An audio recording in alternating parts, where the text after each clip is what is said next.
Tapos tayo, sinabi natin na si Jesus, ang kaganapan ng pagmamahal ng Diyos Ama sa atin. Siya po yung kumbaga, yung pagmamahal ng Diyos ay pinahayag ni Kristo at siya naging kaganapan, the fullness of God's love. Kung tinatanggap natin, kanina po sinabi natin, kung tatanggapin natin si Jesus, ang ating tagapagligtas at Panginoon, tayo'y magiging mga Kristiyano. By the way, topic nga po natin, ano nga ba ang kahulugan? Ang tunay na kahulugan ng pagiging Kristiyano. Si Jesus, ito po ang ating tatalakayin, si Jesus, para makilala po natin siya ng gusto. Sapagkat kanina sinabi natin, Christ is the answer. Siya po yung kasagutan sa problema ng mundo.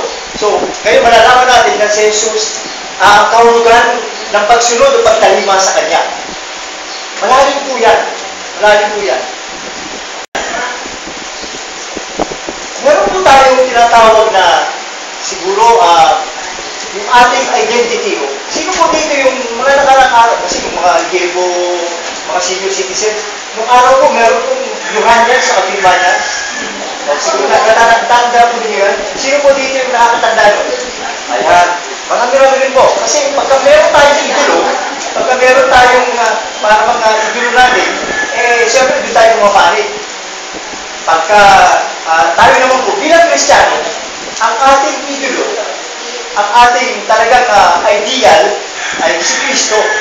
Ano po? So, natanong natin ang ating identity, yung ating pagiging Kristiyano sa isang tao na talaga naman po tunay na may pagmamalaki natin si Kristo. Bakit po? Tignan natin. Si Jesus ay tunay na kahanga-hanga. Si Jesus ay, meron po siyang nung pong di mabilang ang nagpapatunay na tagasunod niya. 2,000 taon na po nakakaraan. Kung matatandaan natin, nagsimula lang po sa 12 ng kanyang mga disipulo. Pero ngayon po, halos talaga sa buong mundo. At tunay na talagang kahanga-hanga na ginawa ang power ni Jesus Christ sa pamamagitan ng kanyang mga tagasunod. Kaya nga po tayo, ito nga po walang give Christ, o meet Christ, give Christ, share Christ. Ito po ay isang paraan para sa massive evangelization. Para po lahat tayo ay maging evangelizer. Ngayon, di ba bilang ang pinatay dahil sa kanilang pananalig sa Kanya?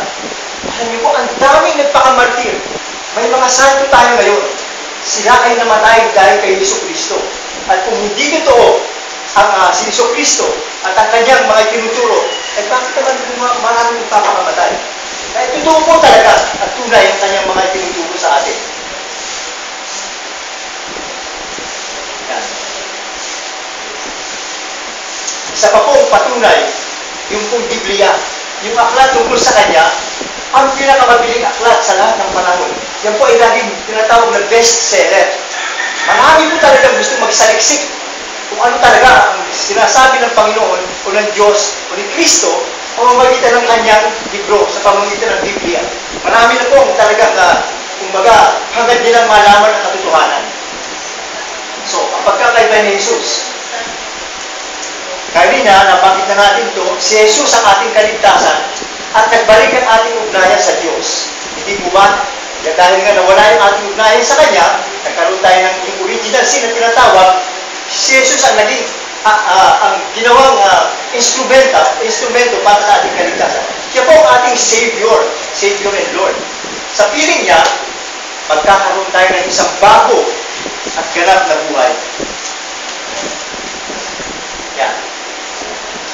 Bilang mga Kristiyano, yun nga po sinasabi natin, sapagkat Kristiyano, ibig sabihin, tayo ay tagasunod ni Kristo, tayo ay mga disipulo ni Kristo, dala natin ang pangalan ng ating Panginoong Jesucristo. Nararapat lamang na malaman natin kung ano ang tunay na kahulugan ng pagiging isang Kristiyano. By the way, ito nga pala, isang isishare ko lang. Ang sinasabi po ng iba, ano daw po ba ang pinakamahalagang bagay na may pamamanan natin sa ating mga anak? Ano po, sinasabi ng iba, siyempre, pamamanahan mo siya ng maraming material na bagay. Pamamanahan mo siya ng siguro may kaunti kang kayamanan, pamamanahan mo sa kanya. Pero ang katotohanan po, si Jesus Christ lamang po. Kapag naipamana natin sa ating mga anak ang kaalaman tungkol kay Kristo, solid na po. Sabi nga, sila ay hindi maliligaw ng landas. Yan po ay isang katotohanan. At talaga pong naranasan na po natin yan.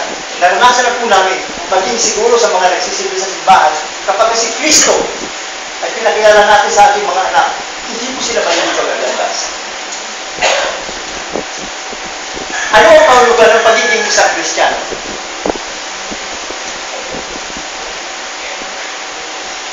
Bago po natin malaman kung ano talaga ang tunay na kahulugan ng isang Kristiyano, tingnan po muna natin yung mga maling akala. So, bakit karamihan po ng akala, balik.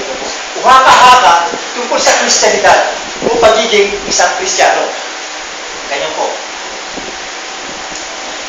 Ang Kristiyanidad ba o pagiging Kristiyano ay isang pamamaraan lamang ng pananampalataya. Meron pong mga nakatakdang doktrina na pinaniniwalaan natin. Mga bagay na pangkatalinuhan lamang. Kulang po yan. Ano po natin? Mga gawaing religyoso.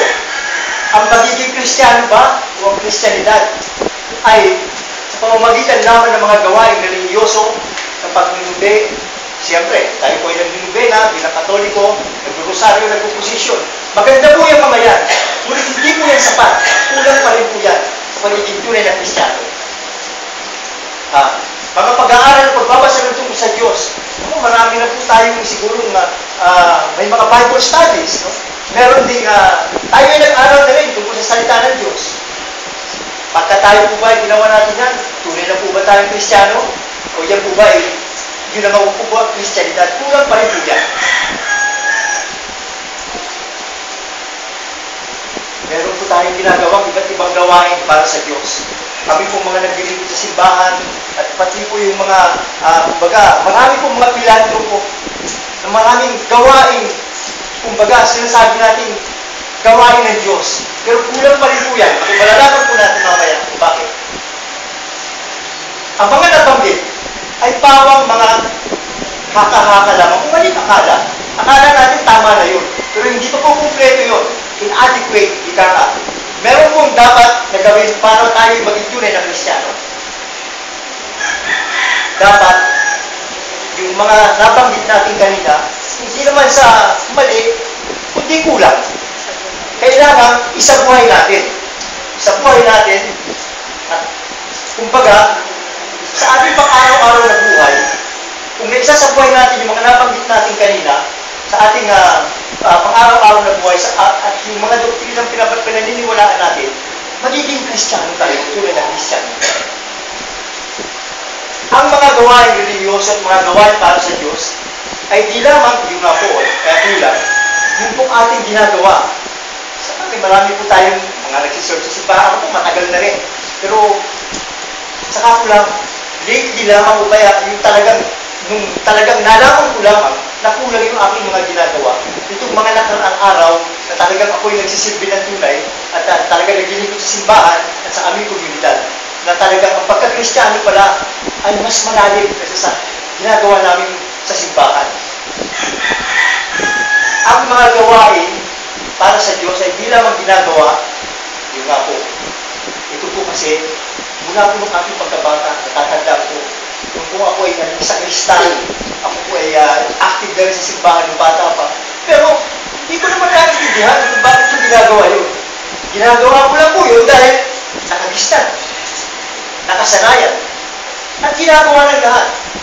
Pinagagalitan po ako ng aking nanay o ng aking tatay kapag hindi ako nagsimba, kapag hindi ako nagsakristan, pinapagalitan ako, hindi ko masabi naiintindihan yun. Pero dapat po, ang mga gawain religyoso at mga gawain para sa Diyos ay hindi lamang natin ginagawa dahil sa ganung mga rason. Ito pa po, isang maling akala. Nararapat at marangal na pamamaraan ng paggawa o pag-iisip lamang ba ang Kristyanismo? Hindi lamang po. Hindi lamang nararapat at marangal ng pamamaraan ng paggawa o pag-iisip lamang ang Kristyanidad o Kristyanismo. Kapag kayo po ang ating ginawa, para pang minsan po, akala natin, Kristiyano na tayo, kapag alam natin kung ano ang dapat o di dapat gawin. Kung alam natin kung ano yung tama, o maling gawain, o pag may tuntunin yung regulasyon at nasunod natin, Kristiyano na tayo. Kulang pa rin po yan. Mga gawain, kuminsan po, yung ating haka-haka o balik akala sa pagiging Kristiyano, ang mga gawain natin, kung naiwasan natin, ang pagpunta sa impyerno, tunay na ba tayo Kristiyano?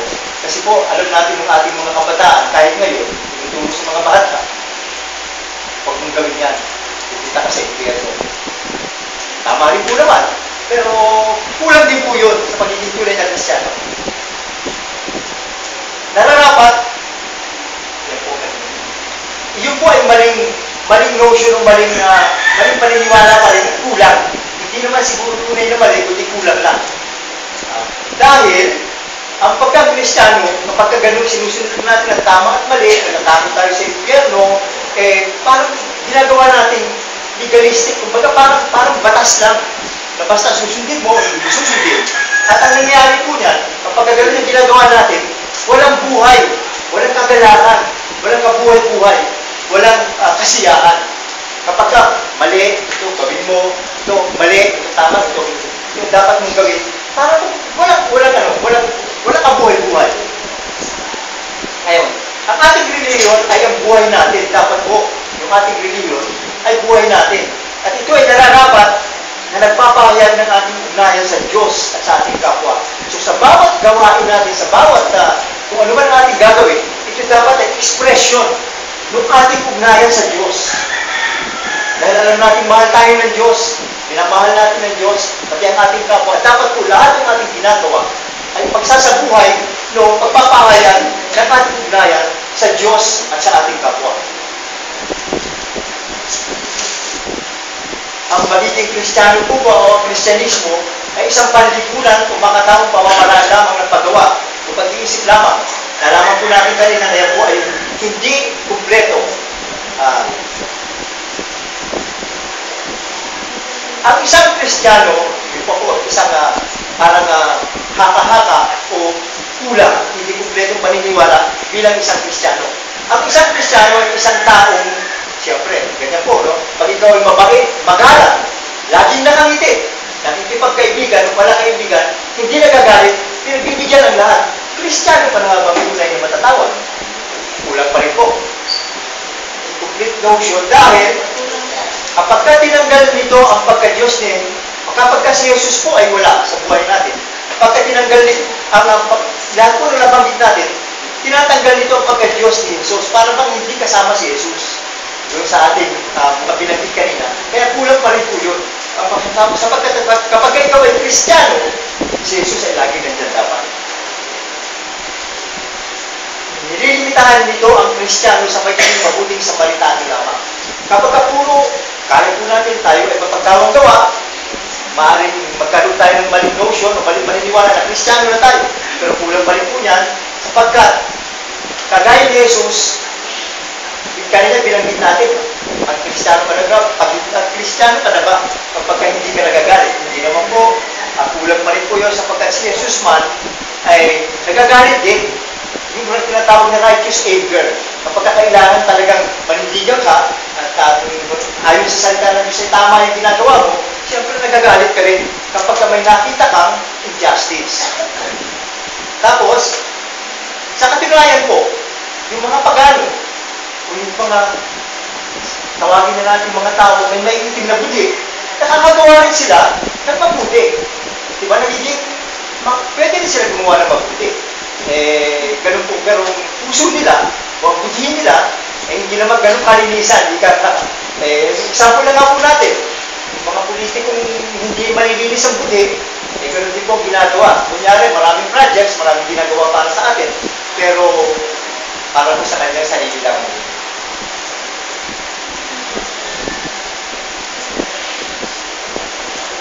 Minsan po, meron pa rin pong maling akala o notion ng Kristyanidad na po, yung Kristyanismo o pagiging Kristiyano ay pagtakas sa mga realidad ng buhay. No? Hindi rin po totoo yan. Sabi nga nila, pagka Kristiyano ka nga, yung sinasabi nila na parang maling notion ng Kristyanismo. Sinisiraan nila ng Kristyanismo dahil pagka sabi nila, pag Kristiyano ka na, hindi mo na kaya yung mga problema. kahit magdasal ka na lang, at ipapasa Diyos mo na lang, wala ka nang gagawin. So, mali po yung notion na yan. Kung minsan, yung sinasabi nila, yun ang kahirapan, dahil sa naghihirap tayo, tayo ay nagiging Kristiyano o ating pinapractice yung tinatawag na Kristyanidad, mali po yun. Yung daw kong Kristyanidad ay para sa mga mahihina at para sa mga hindi kaya harapin ang mga katotohanan ng buhay. Hindi mali rin po yan, at yan po ay hindi kumpletong notion. Ang Kristyanidad daw ay ang pagtakas sa mga realidad ng buhay kayo. Pagkat ang tunay na Kristiyano po, kapag ikaw ay i-embrace mo ang Christianity, kapag ikaw ay tunay na Kristiyano, ay tinuturo sa atin na huwag takasan ang problema, kundi pagkus harapin ito. Ipinapasa Diyos nga natin, subalit hinaharap natin at di tinatakasan ang problema. Di po ba ganyan ang tunay na Kristiyano? Ano ba ang Kristyanidad? Ngayon po nalaman na natin yung mga mali at incomplete na paniniwala tungkol sa Kristyanidad o Kristyanismo. Ano nga ba talaga ang Kristyanidad? Ano ang esensya o ang buod ng pagiging Kristiyano, ng ating pagiging Kristiyano? Malalaman po natin yan. Yan po. Christianity o ang Kristyanidad ay ang pagkakaisa o pakikiisa sa Diyos, sa kalooban ng Diyos. Union with God. Yan po ang tunay na esensya ng pagiging Kristiyano. Nagiging posible ito. Yan po ay kaya natin maging tunay na Kristiyano sa pamamagitan ng pagkamatay at muling pagkabuhay ng ating Panginoong Jesucristo. Kanina po ay nalaman natin na tinubos tayo sa ating mga kasalanan at pinadala na nga po ang Panginoong Jesucristo. Kaya posibleng tayo ay maging tunay na Kristiyano dahil doon. Tayo nagiging mga Kristiyano dahil sa ating mapagmahal at personal na ugnayan sa ating Panginoong Diyos because of our loving and personal relationship with God. Yan po ang talagang buod o tunay na dahilan kung bakit tayo nagiging Kristiyano. Ang ating buhay at pamumuhay, dapat ang ating buhay at ang ating pamumuhay ay nagpapahayag ng ating ugnayan sa Panginoon. Expression of our relationship, personal relationship with God.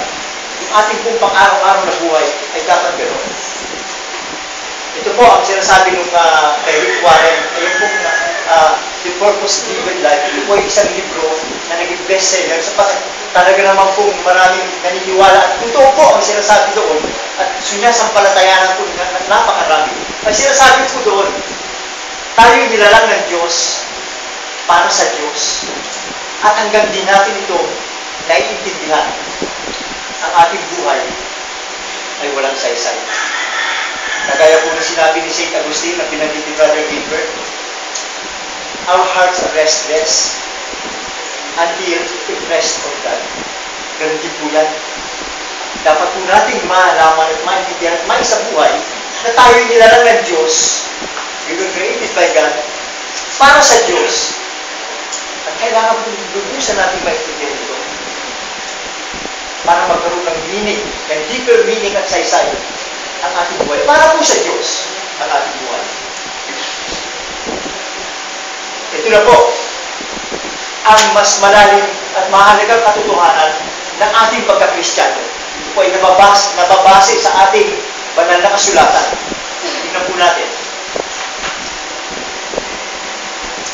Isang katotohanan, ito ay ugnayan inumpisahan ng ating Panginoong Diyos. Ang iyong Diyos po nag-umpisa nito, hindi ng tao, dahil sa kanyang awa at pagmamahal sa atin. Hindi po tayo nag-initiate, kundi ang Panginoon, dahil sa kanyang walang hanggang pagmamahal sa atin. Ano pa? Tignan po natin ang sinasabi sa Efeso, letter to the Ephesians, chapter 2, verse 8. Mas mabuti pa po, basahin po natin ang sabay-sabay upang lalo natin maintindihan. Dahil sa kanilang ng Diyos, ay naligtas tayo sa pamamagitan ng inyong pananalig ng Kristo. At ang kaligtasan ay kaloob ng Diyos, hindi mula sa inyo. Hindi mula sa atin ang kaligtasan. Hindi po din ang kagandahan, dahil sa kagandahang loob ng Diyos. Ito pa po, sa first letter of John, chapter 4, verse 10. Sabay-sabay po ulit natin basahin.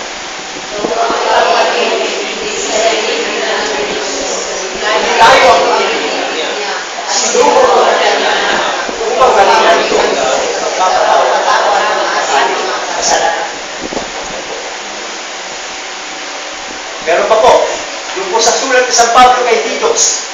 Ito po ay napakagandang parang katotohanan na naranasan natin at nararanasan natin.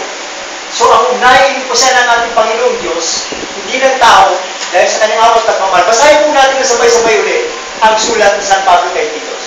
Noon, at katigasan, lahat ng tubig ng kalayaan, nagdagay sa atin ang masamang isipan ng pagkaibig. Tayo ay pinapuntan, sila ay pinapuntan nila.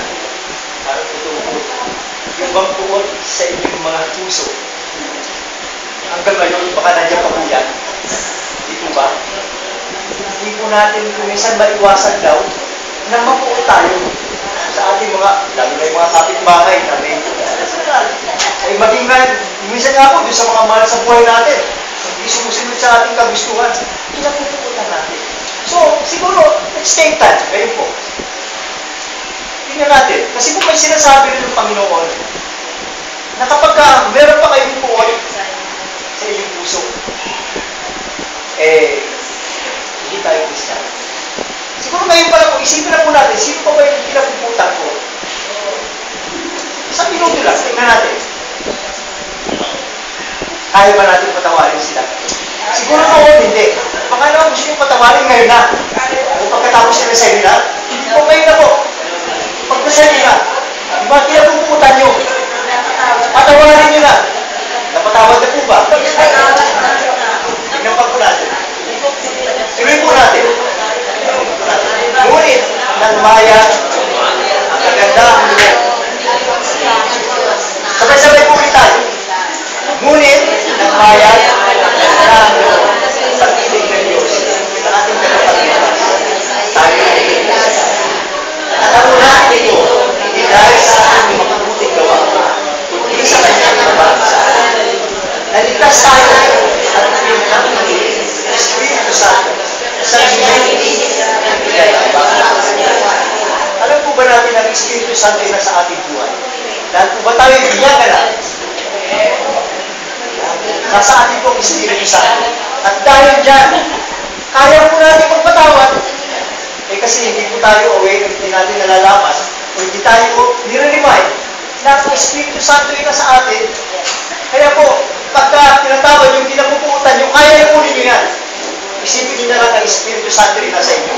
At ang pag-ibig ng Diyos ay binuho sa ating mga puso. Kaya-kaya po yan. Tingnan natin. Pero pa, pamamagitan ating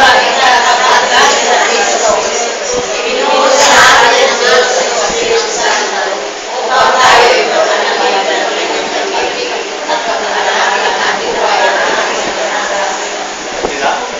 Kita nyo na, ang Espiritu Santo ay nasa atin. Kagaya rin po na sinabi kanina ni Brother Gilbert, pag nasa atin na po ang Espiritu Santo. Pero, kasi po kung minsan, pag sinabi, magpakabanal kayo, parang, may mga pari lang yan, mga kagaya ni Brother Gilbert na magiging pari, saka yung mga naglilingkod ka sa simbahan niya. Lahat po tayo, ano man ang katayuan natin sa buhay, sino man tayo, ang tawag po sa atin ay kapanalan. At kaya po natin, dahil nga po ang Espiritu Santo na sa ating lahat, kaya po natin magpakabanal. Ang Diyos ang pinagmula ng ating pagka-Kristiyano. Tandaan natin, at ang katotohanan, ito ay palagian, walang mali at di magbabago. Yung sinabi ko sa Biblia, sa ating banal na kasulatan, di maaaring bawasan, palitan, o baguhin ng tao para sa kanyang sariling panukala sa kaisipan at ginawa. Siya po ay isang napakagandang katotohanan. Kailangan natin tanggapin ito at sa buhay. So, kailangan pong matanim sa isip natin na ang Espiritu Santo, ang pag-ibig ng Diyos ay nasa atin. Kaya natin magpakabanal. Kaya natin ibigin ang ating kapwa. Kaya natin ibigin ang ating mga kaaway. Kaya natin magpatawad. Yan po. Tayo, po, isang mahalagang katotohanan sa pagiging Kristiyano. Tayo ay nakikibahagi sa buhay ng ating Panginoong Diyos. We are sharing in His divine life. Alam niyo po, kaya po ang ating buhay, hindi lamang naman talagang tao lang tayo. Meron po tayo tinatawag na nakikibahagi sa buhay ng ating Panginoong Diyos. Something divine, ika nga. No? Makalangit. Tayo ay nagiging mga bagong nilikha. Tingnan natin. Ito po, nagiging bagong nilikha. Basahin po natin ng sabay-sabay ang sinasabi sa 2 Corinthians chapter 5, verse 17. Ang sino man nakikipag-isa kay Kristo, siya ang bagong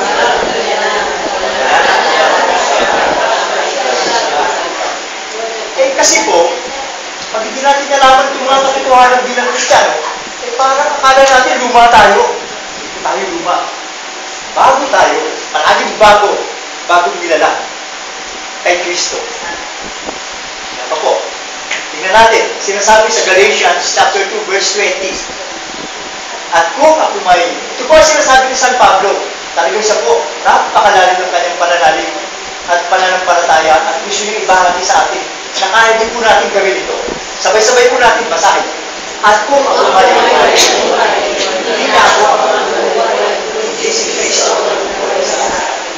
nakakapagpapagod siya sa Diyos buhay sa pananalig sa anak ng Diyos na umiisa at alay ganyan po patindi tunay na Kristiyano.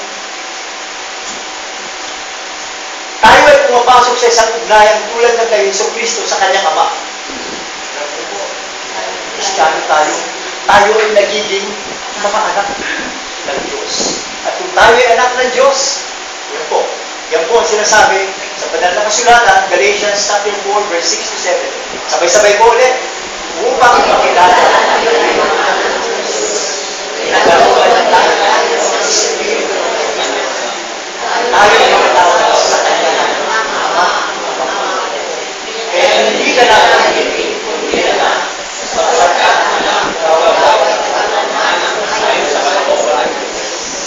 napakagandang katutuhanan. Tagapagmana ng kaharian ng kalooban ng Diyos. At natatawag natin yung ating Diyos na Ama. Napakalapit sa atin. Kagaya yung sinabi natin kanina, hindi po siya malayo sa atin. Siya po ay nandyan lang. Siya po ay Ama natin. Tawagin natin kahit anong oras. Pwede kayo. Tayo ay nakikibahagi at ang ating buhay ay hindi na magwawakas sa kamatayang mortal. Kaya nga po yung Kristiyano naniniwala. Hindi lang naman po ang buhay natin dito lang sa mundo nito eh. Meron po buhay sa kabilang buhay. Ay, hindi sa kabilang bahay. Sa kabilang buhay. Kaya yung mga sumakabilang buhay, may buhay na walang hanggan. Yung sumakabilang bahay, yung magkasa pa rin naman po yun. Mga sakaling, pag nasa kanila si Kristo, kahit sumakabilang bahay sila, pag sila evangelize natin, ay magkasa po. Sumakabilang buhay. At pagtamasa ng buhay na walang hanggan. Ang ating buhay hindi na magwawakas sa kamatayang mortal. Kapag tayo ay Kristiyano, sinusuot natin ang kalikasan ng katangian ng Diyos. Yung nga po, yung kabanalan. Sinasabi kayo na tayo ay pwedeng maging banal. Yung kabanalan ay hindi extraordinary. Na para bang tingin natin, mga sancho lang pagkabanal. Hindi natin kaya maging sancho. Kaya po natin yan. Kaya natin takwil ang kasalanan. Sa atin na nga po yung power para itakwil ang kasalanan. At kaya natin maging di doble karang Kristiyano. Kasi po, ang dami pong doble karang Kristiyano. Yung tinatawag ng mga Katoliko, doble karang, marami din po. Nagsisimba sa linggo, pero pag Lunes hanggang Sabado, o ano-anong mga kasalanan may ginagawa. Kapag meron tayo sa inyo na ganito, banal tayo. Pero paglabas natin, at tayo ay nakikisa ng buhay sa ating tunay na buhay, baka wala na naman din po yung kabanalan natin. Maraming tukso, pero kaya po natin labanan yan. Hindi tayo doble kara dapat. Dapat tayo magpakabanal dahil ang tumatawag sa atin ay banal. So, kaya po natin. Tanda po natin yung mga katotohanan yan.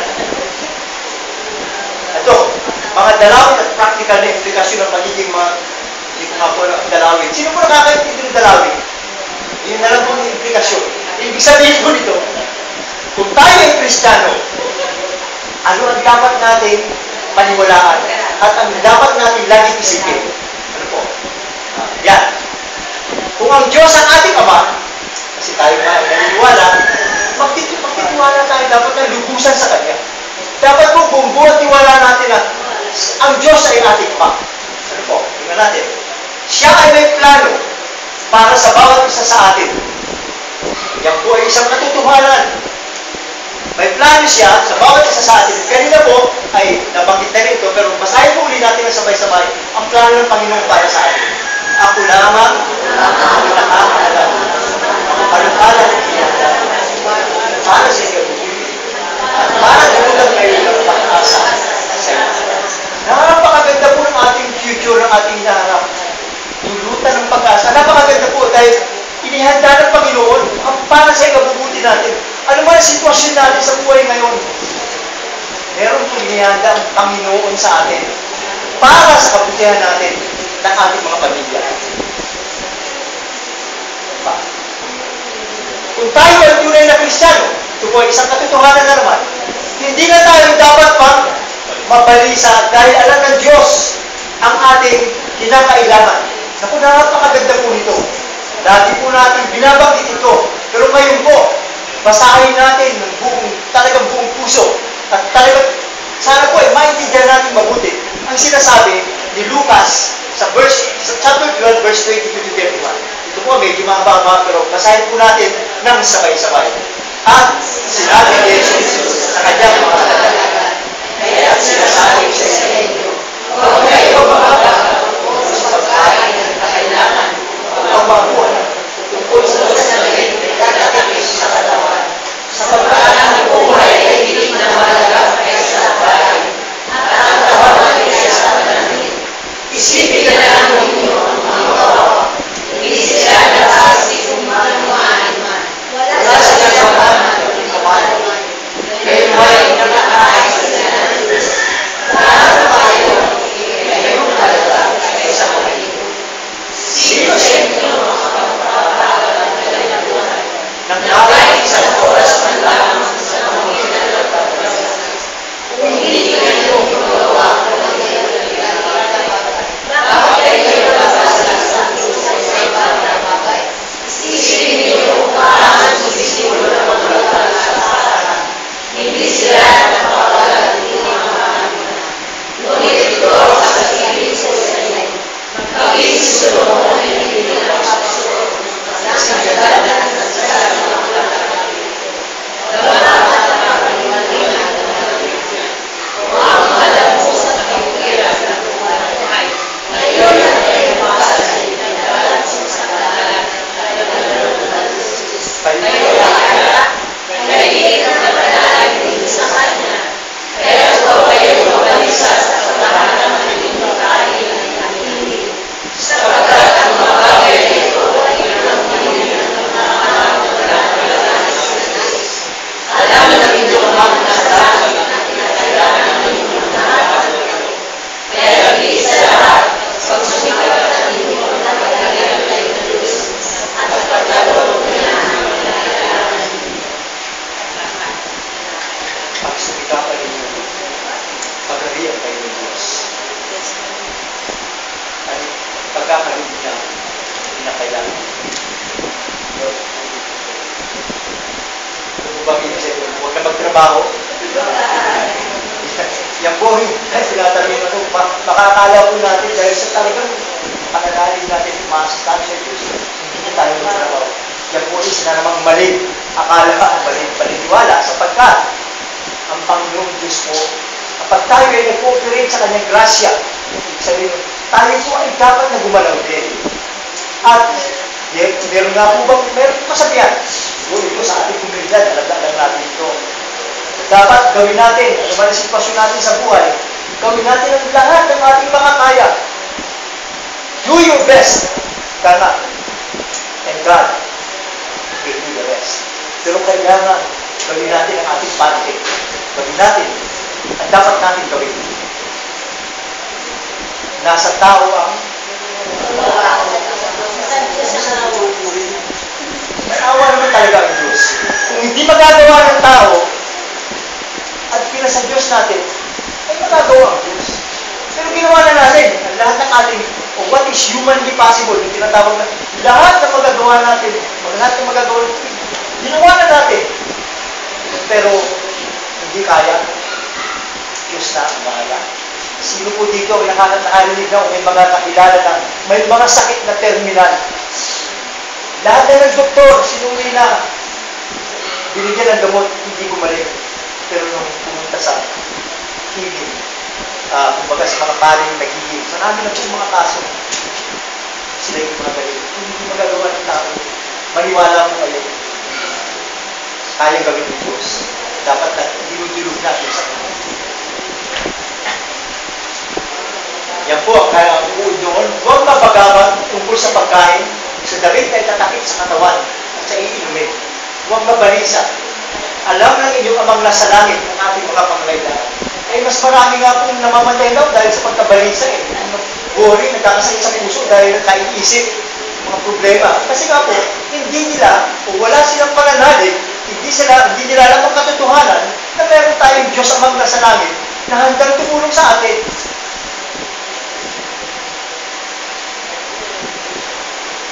Pag sumakitan ninyong pag-arihan tayo ng Diyos at pagkakalog niya ang kinakailangan ninyo. Ito ba po, ang isang practical na katotohanan bilang isang tuwing na Kristiyano. Dahil sa iisa ang ating amang nasa langit, tayong lahat ay magkakapatid. Napakagandang katotohanan po yan. Kung minsan nakakalimutan natin, yung ating mga kapitbahay na hindi natin gusto, ay hindi natin kapatid yan. Mali po yun. Bilang magkakapatid, yun po ginagawa natin sa komunidad dito. Ano po dito? Ang ginagawa natin, magbahaginan ng buhay, kasiyahan at bigati, magbigay galang, pitagan, at isalang-alang ng iba. Hindi po ba yung team natin dito sa ating komunidad, unahin ang iba? Napakaganda po. Napakagandang reminder sa atin ang katotohanan ito. Magsuportahan at pangalagaan ang bawat isa. Kung hindi pa po natin ginagawa yan, dapat kung gawin natin bilang magkakapatid. Tanggapin natin, ito po, isang napakagandang katotohanan, tanggapin natin na pansamantala lamang ang buhay dito sa mundo. Pansamantala lamang po. Yan po. Meron na naman po tayong babasahin sa Philippians chapter 3 verse 8. Sabay-sabay po muli natin basahin ito. Pinali ko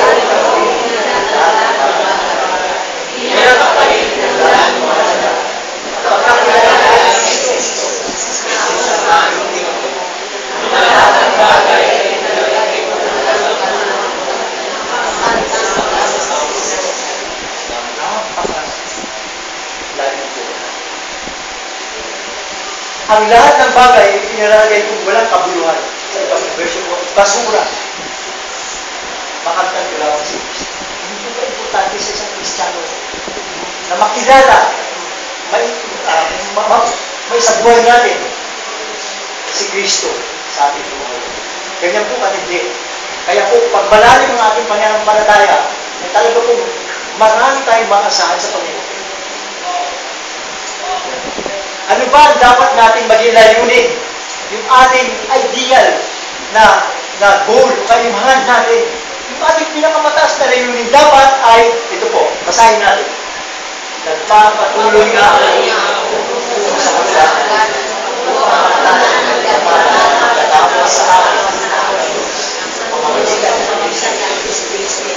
Buhay na handog sa langit. Tignan nyo.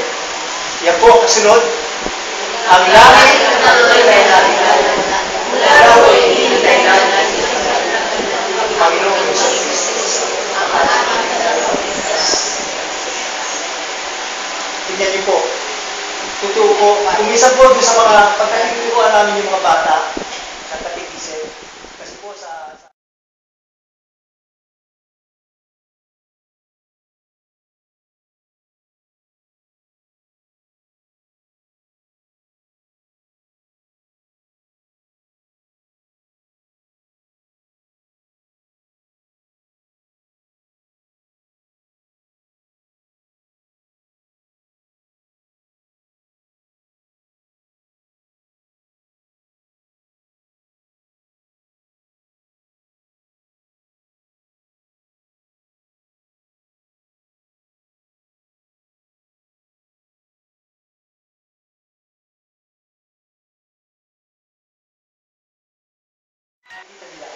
kung ano talaga dapat, yung ultimate na goal natin ngayon.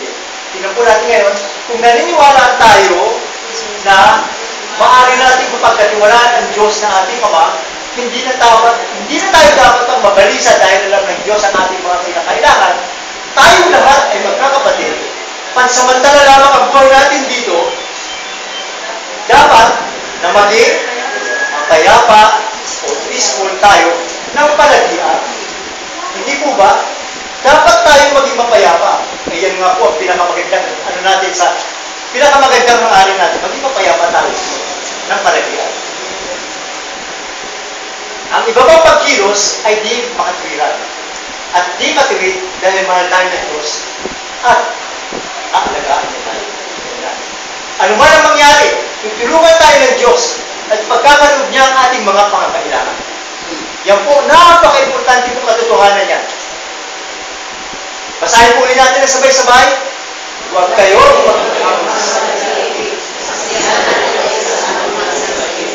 sapagkat sinabi ng Diyos, hindi tayo iwan ni kapalaran.